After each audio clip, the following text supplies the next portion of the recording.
खुद मुख्यमंत्री के गृह प्रखंड पतना में एक बड़ा घोटाला उजागर हुआ है।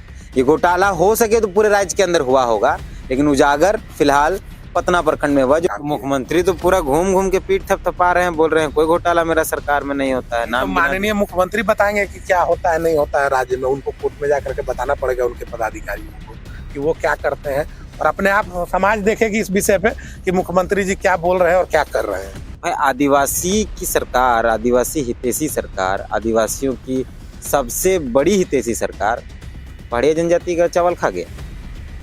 इस पर साफ तौर पे तो यही कहा जा सकता है कि जो हितैषी है, जो समाज हितैषी आज उसका ये स्थिति है। अब उस पर क्या कहा, क्या कर रहे हैं लोग, ये तो जांच के बाद विषय आएगा। और हमको लगता है ये पूरा मामला जब जांच के दायरे में आएगा, पूरे झारखंड की स्थिति जब इस मामले में जांची जाएगी, तो आपको एक बहुत बड़ा मामले पे दिखेगा कि बहुत बड़ा अनाज गबन का मामला सामने आया है पूरे राज्य में। साहिबगंज में है क्या कि वहाँ सिर्फ घोटाला ही नजर आता है। पिछले 2-2.5 सालों से साहिबगंज झारखंड के परिपेक्ष में सुर्खियों पर है। आप चाहे वो अवैध खनन का मामला हो, चाहे शोषण, महिलाओं के साथ शोषण का मामला हो। हाल फिलहाल एक आज कल का उसी जिले बोरियो का घटना एक मामला है, फिर बालू का मामला हो, अवैध उगाही का मामला हो, सोना बाहर से आ रहा है, बंदूक बन रहा है, चावल खा जा रहे हैं। क्या है साहिबगंज? झारखंड में घोटाला एक आम बात है। यहाँ हर दिन किसी न किसी मुद्दे पर घोटाला हो ही जाता है। इस बार जिस घोटाले का जिक्र हम करने आ रहे हैं वो बहुत मजेदार है। मुख्यमंत्री हेमंत सोरेन झारखंड के तमाम जिलों में घूम घूम कर, तमाम प्रमंडलों में घूम घूम कर अपनी पीठ थपथपा रहे हैं और कह रहे हैं कि सबसे बेहतर सरकार इन 3 सालों में हमने दी है। तो झारखंड अलग राज्य के बाद सबसे बेहतर सरकार किसी ने दी है तो वो मुख्यमंत्री हेमंत सोरेन ने दी है। वो ऐसा खुद ही कह रहे हैं, ये किसी आम जनता या कोई और नहीं, वो खुद कह रहे हैं, उनके पार्टी के लोग कह रहे हैं। लेकिन एक कहावत है, दिया तले अंधेरा। आप इसको बहुत अच्छे से जानते हैं। मतलब जो दिया जलता है उसके नीचे ही अंधेरा होता है, उसके नीचे ही काला बहुत कुछ होता है। तो मुख्यमंत्री जब पूरा प्रखंड, पूरा प्रमंडल, पूरा राज्य घूम घूम कर यह बात कर रहे हैं कि उन्होंने भ्रष्टाचार मुक्त झारखंड बनाने का जो संकल्प लिया था उसको पूरा कर रहे हैं, तो इस पे थोड़ी बहुत आपको हंसी भी आनी चाहिए, क्योंकि खुद मुख्यमंत्री के गृह प्रखंड पतना में एक बड़ा घोटाला उजागर हुआ है। ये घोटाला हो सके तो पूरे राज्य के अंदर हुआ होगा, लेकिन उजागर फिलहाल पतना प्रखंड में हुआ। ये जो घोटाला हुआ है वह चावल वितरण को लेकर है। पहाड़िया जनजाति को आप जानते हैं, प्रिमिटिव ट्राइब है, विलुप्ति की कगार पर है। उस जनजाति को के लिए अनाज आता है, चावल आता है, केंद्र सरकार की तरफ से अलग आता है, राज्य सरकार की तरफ से अलग आता है। अब राज्य सरकार वाला जो चावल है, राज्य सरकार जो चावल देती है पहाड़िया जनजातियों को, वो चावल गायब हो गया और केंद्र सरकार द्वारा दिए गए चावल को राज्य सरकार का चावल बता के उन्हें दे दिया। अब सवाल यही कि तो वो जो चावल था वो कहाँ गया, जो राज्य सरकार का जो चावल था वो कहाँ गया। इस मुद्दे पर हम बात करेंगे साहिबगंज से। साहिबगंज बोलेंगे ना? इसी मुद्दे पर झारखंड हाईकोर्ट में पीआईएल दर्ज हुआ है। पीआईएल के बाद नोटिस किया गया है। हम इसी मुद्दे पर जो पीआईएल करता है, जिन्होंने याचिका दायर की है, जो सामाजिक अगुवा है अनंत तिवारी जी, उनसे बात करेंगे और समझते हैं कि आखिर ये क्या मामला है। भैया बहुत बहुत स्वागत है। आपका भी स्वागत है और सभी देखने वाले लोगों को हार्दिक स्वागत, वंदन, अभिनंदन। मुख्यमंत्री बोल रहे हैं कि वो सबसे स्वस्थ सरकार, मतलब भ्रष्टाचार मुक्त सरकार चला रहे हैं, और आप ये कह रहे हैं, या आपका पीआईएल जो कह रहा है कि मुख्यमंत्री के गृह प्रखंड में ही घोटाला चल रहा है। लोग कहते कुछ है और करते कुछ है। इसी को उजागर करने के लिए हम लोगों ने एक पीआईएल दाखिल किया है और समाज को हम लोग बताना चाह रहे हैं कि जो सरकार जल, जमीन और जंगल की लड़ाई लड़ने के लिए और आदिवासी समाज के हितक बनकर के जो काम कर रहा है समाज में, ऐसे सरकार का असली चेहरा क्या है। आप आकाश जी, ये घटना तब की है, अगस्त के माह की है। उस समय आदिवासी समाज के कुछ गांव के ग्रामीण प्रखंड में आए और प्रखंड में बताने लगे कि 10 माह का अनाज जो उस समाज को मिलता था, आदिवासी समाज जो पहाड़िया जनजाति समाज के लिए जो डाकिया योजना रघुवर जी के सरकार में चलता था कि उनके घर तक पहुंचाया जाए अनाज, उस अनाज को 10 माह का अनाज इन लोगों को नहीं मिला था। तो उस मामले को लेकर के ये प्रखंड में हो हल्ला मचा रहे थे।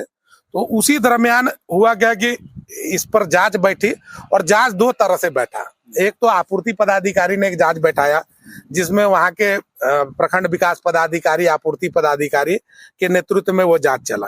और उस समय आपको हास्यप्रद लगेगा वो जांच, कि उस समय के जो वीडियो थे वहां के, अभी भी वही वीडियो है वहां, तो उन्होंने कहा कि नहीं, ये अनाज बट गया है और सबको अनाज मिला है।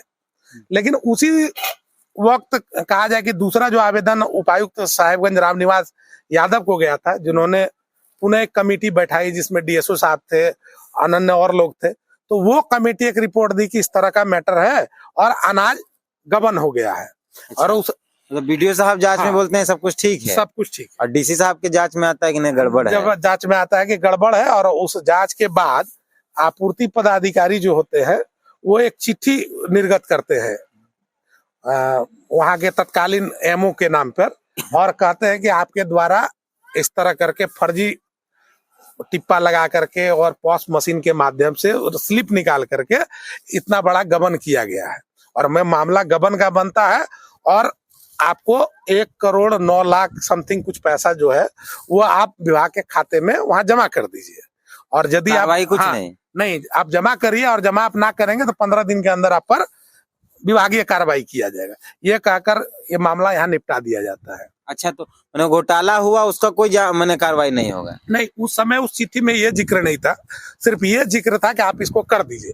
लेकिन एक लंबा समय बीत जाने के बाद जब हम लोग इस मामले में देखे कोई कार्रवाई नहीं हो रहा है, सरकार सुन नहीं रही है, और हम लोगों ने एक सूचना अधिकार से मांगा कि सर इस मामले में क्या मामला है, तो उसमें गोल मटोल एक जवाब आया, और जब जवाब हम लोगों को असंतुष्टिप्रद लगा और सरकार के चेहरे को हम लोग चाह रहे थे कि समाज के सामने आए, तो हम लोगों ने कोर्ट को माध्यम बनाया और उच्चतम न्यायालय में हाई कोर्ट में जाकर के पीआईएल दाखिल कर दिया, जो हाई कोर्ट ने स्वीकृत कर लिया है, और बदले में एक नोटिस भी किया है, राज्य के सचिव को नोटिस किया है, और राज्य के सचिव ने उपायुक्त को नोटिस करके ये कहा है कि इस तरह करके अनंत तिवारी बनाम झारखंड सरकार का एक पीआईएल आया है, उसके माध्यम में जो भी कागजात है वो आप दुरुस्त करिए और दुरुस्त करके हम तक पहुंचाइए, ताकि कोर्ट में हम जमा कर पाए। अच्छा, वो सरकार के लोगों को नोटिस हाँ, सरकार के लोग। अच्छा, ये जो बात आ रही है कि प्रधानमंत्री की तरफ से भी कोई चावल उनको पढ़े जनजातियों को दिया जाता है, वो चावल दे दिया गया और राज्य सरकार वाला चावल नहीं दिया गया, और वही चावल को राज्य सरकार का चावल, इसमें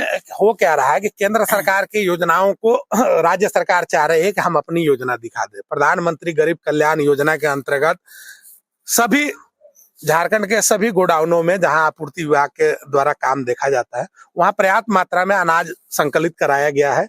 लेकिन तत्कालीन जो मामला आया था, इसमें ये जिक्र भी है इनके जांच रिपोर्ट में कि जो प्रधानमंत्री के गरीब कल्याण योजना की अनाज है, इसको ये लोग राज्य सरकार की योजना में तब्दील करके बांट दे रहे हैं, और दिखा रहे हैं कि हम जो केंद्र सरकार की योजना का चावल है वो चावल है नहीं, और लोगों के बीच ये मैसेज एक तरह से फ्लैश करने का प्रयास किया जा रहा है कि केंद्र सरकार चावल दे नहीं रही है। ये तो अपने में घोटाला है फिर। हाँ, एक अपने आप में ये घोटाला है, और या आप कह सकते हैं सीधा सीधा केंद्र सरकार को बदनाम करने का एक मसला सामने आ रहा है कि इस तरह का जो केंद्र की सरकार की अनाज पड़ी हुई है वो राज्य सरकार को तब्दील कर करके वो राज्य सरकार की योजना में बांटने का काम कर रही है। यहाँ तो एक सवाल ये भी बनता है ना, फिर राज्य सरकार वाला चावल कहाँ गया? राज्य सरकार, ये तो राज्य सरकार के लोग बताएंगे कि वो चावल वो कहाँ से डाइवर्ट कर रहे हैं। पूरे जो मसला है राज्य केंद्र सरकार की योजना को, वो उसमें एक उपायुक्त साहब ने एक पत्रांक लिखा है, पत्रांक 683 में साफ साफ ये बात लिखा गया है कि केंद्र सरकार की योजना को के अनाज को हम लोग राज्य सरकार के मूड में बांट रहे हैं, और ये बात साफ साफ स्पष्ट तौर पे उस चिट्ठी पे लिखा गया है। तो राज्य सरकार का चावलवा कहाँ गया? निश्चित तौर पे ये तो राज्य सरकार के पदाधिकारी बताएंगे कि वो अनाज कहाँ गया और वो अनाज कितना है उस भंडारण में, ये उनको बताने की आवश्यकता है। लेकिन ये जरूर है कि आपूर्ति पदाधिकारी ने साफ तौर पे उस पत्र में ये कहा है कि ये मामला गबन का बनता है और ये अनाज गबन हो गया है, इसलिए आप पैसा जमा करिए। गबन तो हुआ, घोटाला ही हो गया, तो घोटाला हो गया तो बस पैसा जमा कर देना समाधान है? मतलब उस पे जांच बहुत बेहतरी से राज्य सरकार नहीं करा रही? नहीं, ये मामला जब हम असंतुष्टि की ओर हमारा मन गया, या हम लोगों को लगा कि इस पे उस तरह का विचार नहीं हो रहा है जो होना चाहिए था, इसलिए हम लोग हाईकोर्ट के शरण में गए हैं। हाईकोर्ट के शरण में जाने से पहले हमने एक पत्र लिखा था लगभग 15 लोगों को और ये बताने का काम किया था कि सर इस तरह का मसला है और इस मसले पे आवश्यक कार्रवाई करिए और जो दोषी लोग हैं उसको पूर्ण रूप से सजा मिलनी चाहिए। तो इस माध्यम से बोल दिए कि 1.5 करोड़ जमा 1.5 करोड़ जमा करिए और आप मामला समाप्त करिए। तो इसी मामले के चलते हम लोग वहां तक पहुंचने का काम किए। मुख्यमंत्री तो पूरा घूम घूम के पीठ थपथपा रहे हैं, बोल रहे हैं कोई घोटाला मेरा सरकार में नहीं होता है। तो नाम माननीय मुख्यमंत्री बताएंगे कि क्या होता है नहीं होता है राज्य में, उनको कोर्ट में जाकर के बताना पड़ेगा उनके पदाधिकारियों को कि वो क्या करते हैं और अपने आप समाज देखेगी इस विषय पे कि मुख्यमंत्री जी क्या बोल रहे हैं और क्या कर रहे हैं। भाई आदिवासी की सरकार, आदिवासी हितैषी सरकार, आदिवासियों की सबसे बड़ी हितैषी सरकार पहाड़ी जनजाति का चावल खा गया। इस पर साफ तौर पे तो यही कहा जा सकता है कि जो हितैषी है, जो समाज हितैषी आज उसका ये स्थिति है। अब उस पे क्या कहा, क्या कर रहे हैं लोग, ये तो जांच के बाद विषय आएगा। और हमको लगता है ये पूरा मामला जब जांच के दायरे में आएगा, पूरे झारखंड की स्थिति जब इस मामले में जांची जाएगी तो आपको एक बहुत बड़ा मामले पे दिखेगा कि बहुत बड़ा अनाज गबन का मामला सामने आया पूरे राज्य में। ये आप साहेबगंज से हैं, पेशे से पत्रकार रहे हैं लंबे समय तक, आज भी पत्रकारिता करते हैं। सवाल ये कि साहेबगंज में है क्या कि वहां सिर्फ घोटाला ही नजर आता है। पिछले 2-2.5 सालों से साहेबगंज झारखंड के परिप्रेक्ष्य में सुर्खियों पर है। आप चाहे वो अवैध खनन का मामला हो, चाहे शोषण, महिलाओं के साथ शोषण का मामला हो, हाल फिलहाल एक आज कल का उसी जिले बोरियो का घटना एक मामला है, फिर बालू का मामला हो, अवैध उगाही का मामला हो, सोना बाहर से आ रहा है, बंदूक बन रहा है, चावल खा जा रहे हैं। क्या है साहेबगंज? देखिए, हम लोग तो साहेबगंज के उस भूमि को इस नाम से भी जानने जाते थे या कि गंगा के पवित्र नदियां वहां से बहती है, उस भूमि को हम इस नाम से भी जाने जाते हैं कि स्वतंत्रता संग्राम का पहला युद्ध वहीं से प्रारंभ हुआ था। सिद्धू कान्हू चांद भैरव के नाम से उस धरती को जानते हैं। लेकिन वर्तमान समय में वर्तमान सरकार ने उस भूमि को इस तरह बदनाम करने का, पवित्र करने का काम किया है कि आप कहीं भी साहेबगंज का नाम लेने के बाद एक दूसरा था मुंह बना लेते हैं पदाधिकारी, कोई भी लोग कि लगता है कि क्या साहेबगंज लूट का क्रिमिनल हब बनता जा रहा है। वहां बांग्लादेशी घुसपैठ का एक बहुत बड़ा लोग हब बनता जा रहा है, सोना तस्करी का केंद्र बनता जा रहा है, अनाज तस्करी का गढ़ माना जा रहा है। यहाँ तक कि आप पिछले दिनों में आप देखे होंगे कि जो आंगनबाड़ी में बंटने वाले राशन है वो वहां से पश्चिम बंगाल में ले जाकर के बांटे जा रहे हैं।